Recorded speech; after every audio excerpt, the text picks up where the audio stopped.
and just coming down the mountain from my grammar hike. Of course, being the English language teaching nerd that I am, my mind then turned to Lexis, because why wouldn't it when you're out in God's beautiful nature here in Nova Scotia? What aspect of Lexis? I want to answer the question, what is an idiom?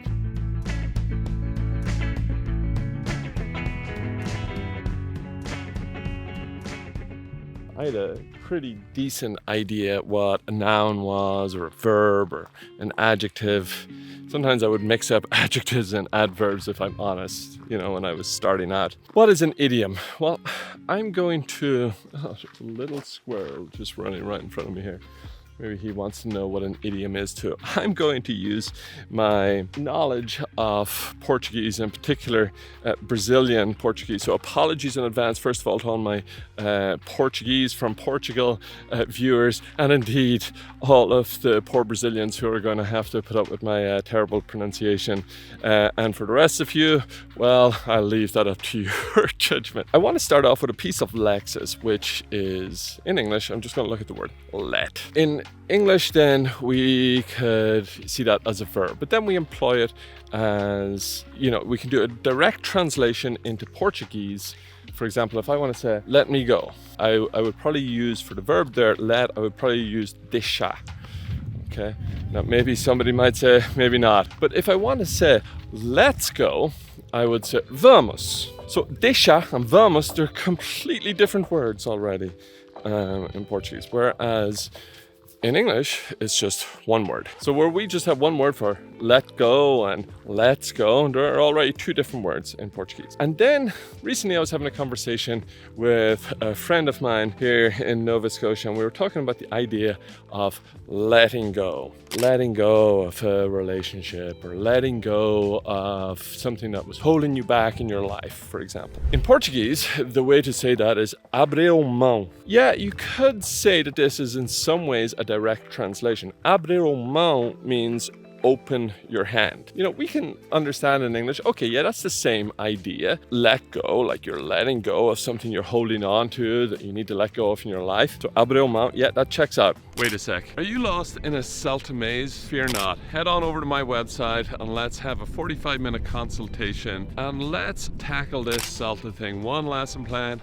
one assignment at a time. Okay, enough with the detour. Let's head back on over to the video. But if I were to flip it back, as I often did when I lived in Brazil, I would do literal translations of idioms in English. For all you Portuguese speakers out there, one of my favorites to use, and my friend Viviane got great laughter out of this when I would say, deixar o gato adentro os pássaros. This was my bad attempt at translating to put the cat among the pigeons, which is not even the most common idiomatic expression amongst native speakers of English. I guess it's one certainly common where I come from in Ireland, and it just means to cause a little bit of mayhem or to say something that could be controversial, for example. However, if I translated that word for word, deixar o gato dentro dos pássaros, I didn't even translate it well. I said, let the cat go amongst the birds.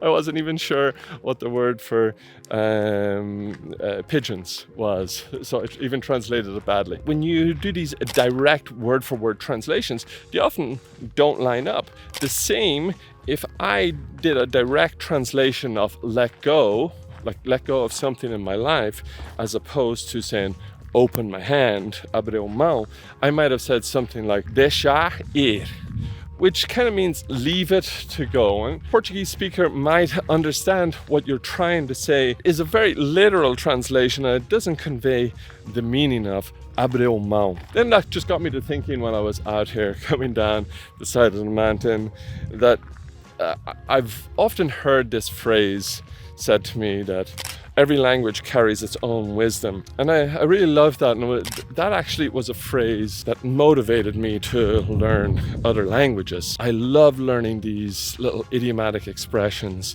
and thinking about what they were like in English. So yeah, let me know, what's your perspective on idioms? How did you get your mind around what is an idiom? Did you have to go through this process of lining the words up with their literal meanings to realize, oh, sometimes words go deeper than that, or sometimes in some languages there's one word for many things, and then when you translate that back to a different language, you realize that you can't do this one-for-one kind of translation.